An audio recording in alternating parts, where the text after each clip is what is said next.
لام اور حضرت علی چھوٹے تو اور نون الف تو لنا. تو حضرت اللہ کے رسول نے غالباً حضرت عمر فاروق نے دونوں میں سے کسی نے کہا کہ علی آپ کے بیچ میں ہونے سے اور ہم دونوں کے سائڈ میں ہونے سے لنا ہو گیا, لیکن لام ہم دونوں لمبے اور بیچ میں ایک چھوٹا. تو انہوں نے فرمایا کہ ہاں, اور اگر میں نہ ہوں تو مطلب اگر آپ نون نکال دیں, مجھے نکال دیں, تو لا آپ کچھ نہیں رہتے. یعنی میرے ہونے سے لنا کے معنی ہمارے لیے, صحیح نا. مطلب اس طرح کی بذلہ سنجی اس کو کہتے ہیں, ذرا سا تفنن طبع کے لیے, ذرا سا یعنی سنجیدگی کو ہٹانے کے لیے کبھی کبھی بیچ میں ایک آدھ گفتگو ایسی کر دی جائے کہ جس سے لوگ تھوڑا سا گل و گلزار ہو جائے, تھوڑی دیر ہنس بھی لیں, تھوڑا سا ٹھیک, لیکن لمٹس کے ساتھ. تو وہ اس میں فحاشی اور بےہودگی نہ ہو, اور اس میں جو ہے وہ کوئی ایسی, اب یہ نہیں کہ چلی جا رہی, ایک ہو بھی گئی بات تو اب جناب اس پہ پوری کہانیاں تعمیر ہو رہی ہیں, چلے جا رہے ہیں, گھنٹے تک اب ہنس رہے ہیں. تو ہم سب کو اس سے اجتناب کرنا چاہیے اور بچنے کی کوشش کرنی چاہیے.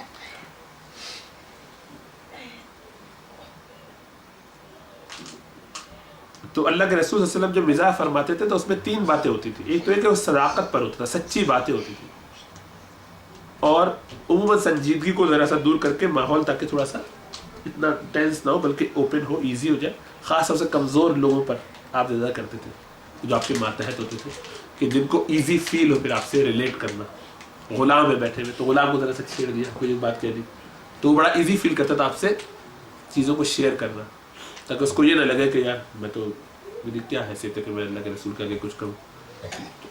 فضا کو بڑا اوپن رکھتے تھے تاکہ لوگوں کے لیے بڑا ایزی ہو آپ سے بات کرنا. اسی لیے بدو آتا تھا وہاں سے سیدھا اللہ کے رسول کے سامنے آ کے بیٹھ جاتا تھا اور سوال کرتا تھا ڈٹ کے, اور بعض اوقات بڑی سختی بھی کرتا تھا. گردن میں اگر وہ ہے تو وہ آگے بدو ہوتے رہے, جاہل سے ہوتے تھے, سیدھا گلے میں رومال کھینچا, جی آپ کے گلے میں کھینچا زور سے, اور کہا کہ مجھے مال چاہیے. ارے بھائی نارمل طریقے سے مال. تو آپ ان کو بھی بڑی محبت سے رکھتے تھے, کچھ سختی نہیں کرتے تھے, بلکہ صحابہ اگر غصہ کرتے تو کہتے تھے رہنے دو, یہ میری اونٹنیاں ہیں, اگر تم ان کے پیچھے بھاگو گے تو نکل جائیں گے دور, میں سدھا کے لے آؤں گا, یعنی چھوڑ دو, تمہیں کچھ کرنے کی ضرورت نہیں, سختی مت کر, محبت رکھو.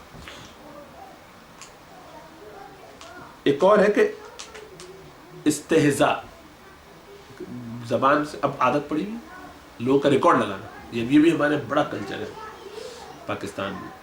اور پنجاب میں, کراچی والے تو ویسے ریکارڈ لگانا کرتے ہیں, اور پنجاب میں کیا کرتے ہیں, اسے کہتے ہیں جگتے, ہے نا, یہ نئی ٹرم مجھے بھی ریسنٹلی پتہ چلا ہے جی, توا لگانا.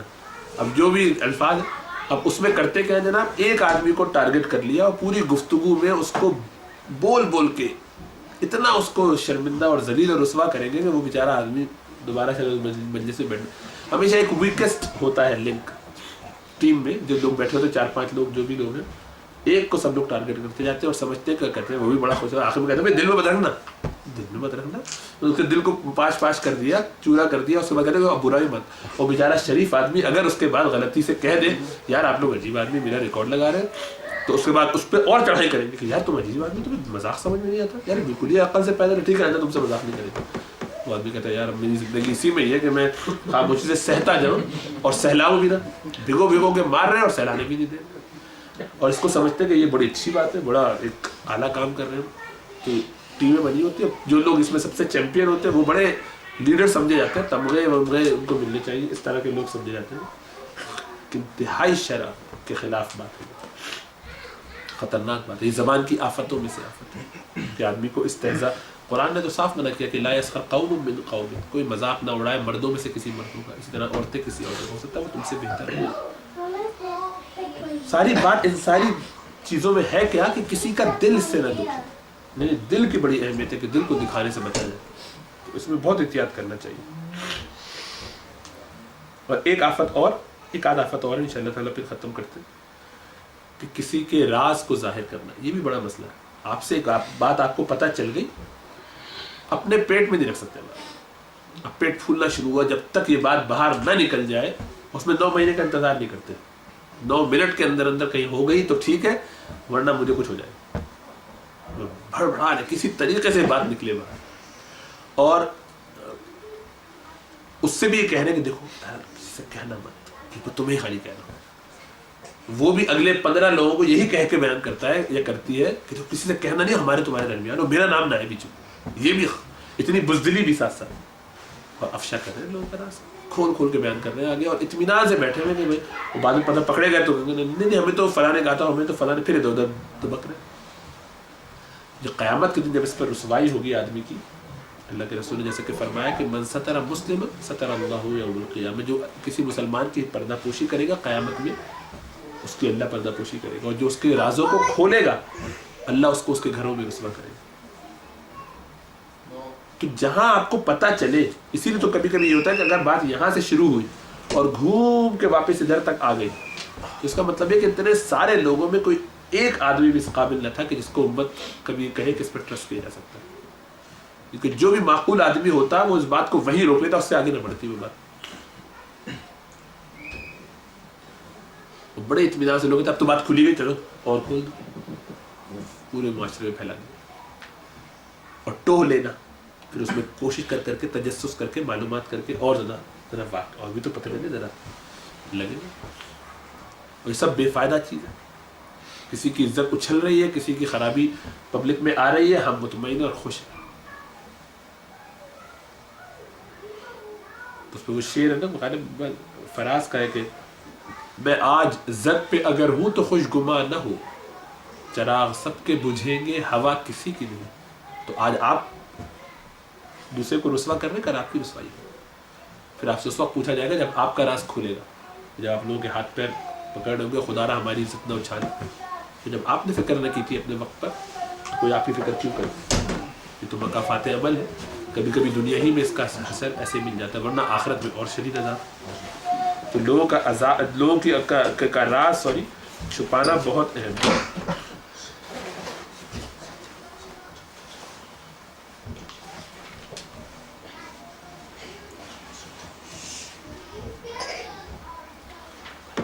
ٹھیک ہے جی.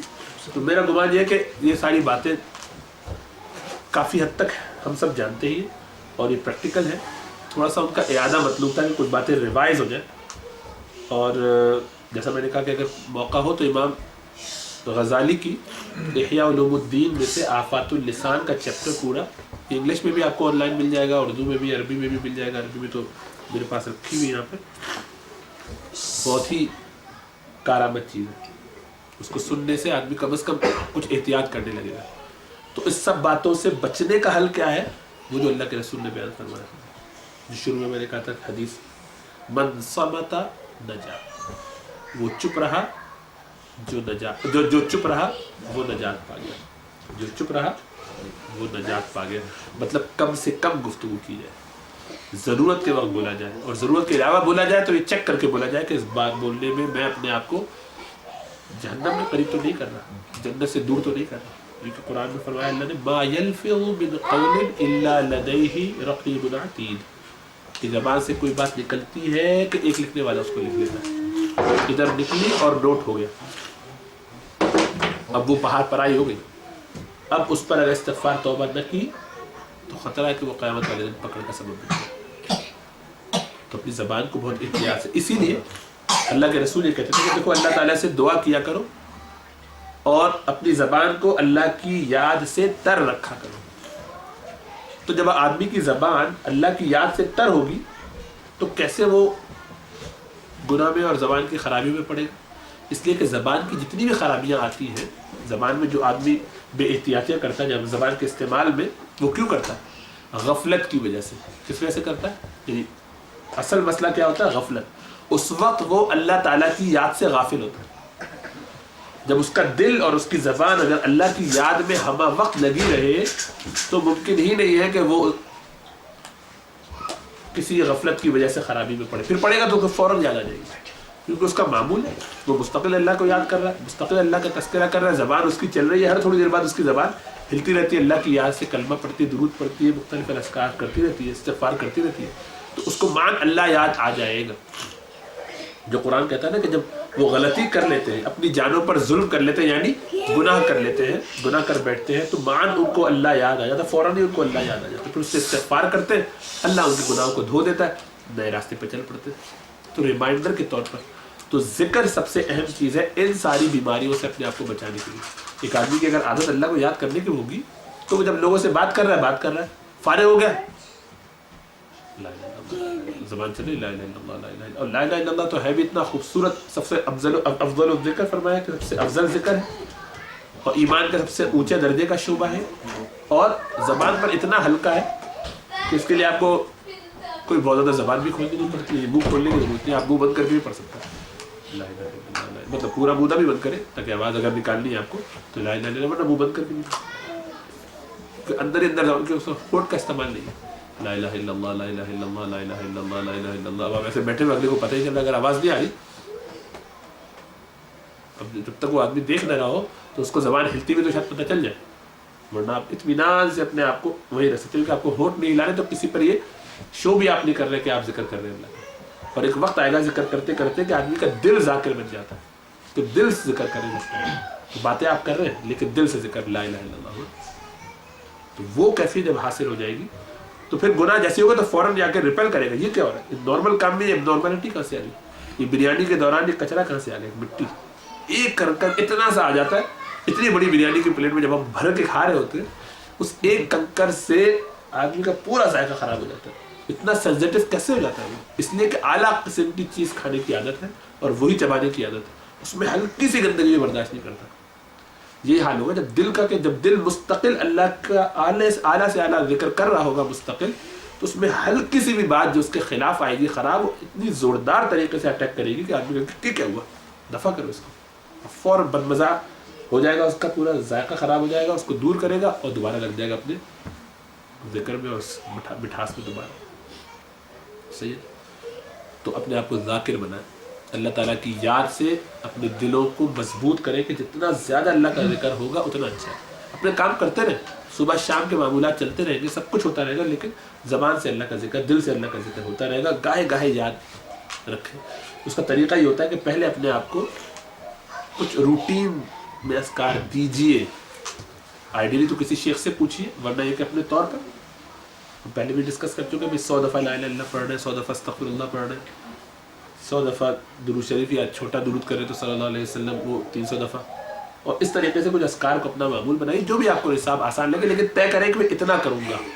اور قرآن کی ایک آیت کم از کم، لیکن ہر روز یہ اپنا معمول بنائیے. تو دیکھیں گے فرائض کے علاوہ اور حرام سے بچنے کے ساتھ ساتھ جب آپ یہ کرنے لگیں گے تو آہستہ آہستہ اس میں بڑھوتری ہوتے ہوتے، ترقی ہوتے ہوتے ایک وقت یہ آئے گا کہ آپ کو کسی اور کام میں دل نہیں لگے گا. پھر وہ حدیث پہ عمل ہوگا کہ اذکروا اللہ حتی یقولوا مجنون، اللہ کا اتنا ذکر کرو کہ لوگ تمہیں مجنون سمجھ لیں، کہ ان کو تو کچھ اور آتے نہیں، زبان ان کی اللہ ہی کی یاد میں تر رہتی ہے. دنیا کے آپ سارے کام کر رہے ہوں گے لیکن فکر آپ کی، کنیکشن آپ کو کانٹا اللہ سے لگا ہوا ہے، ہاٹ لائن پہ کنیکشن ہے. یہ کرنا ہے، تو اس کی محنت کریں گے تو انشاءاللہ تعالیٰ اس پہ میری بات محنت کے بغیر نہیں ہوتا، اس کے لیے بہت مشقت کرنی پڑتی ہے. اللہ توفیق دے، عمل کی، زبان کی حفاظت کی توفیق دے، اور ہمیں بچائے ان سارے گناہوں سے.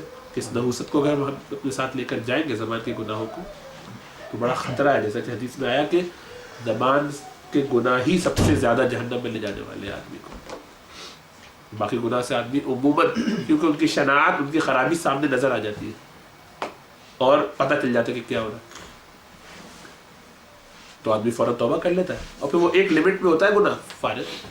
صبح شام تو آدمی یہ نہیں کر سکتا نا ایک ہی گناہ. اگر ایک آدمی کو بندگاہی کا بھی مرض ہے تو کیا مطلب 24 گھنٹے بندگاہی کرتا رہے گا؟ کیا چند گھنٹے کے بعد فارغ ہو ہی جائے گا نا. جو کر رہا ہے تو وہ کام چھوڑ دے گا، جو گندگی کر رہا ہے. اس کا مطلب نہیں کہ وہ ہلکا گناہ ہے، بہت بڑا گناہ ہے، لیکن زبان کا ایسا مسئلہ ہے کہ تھکتی ہی نہیں. صبح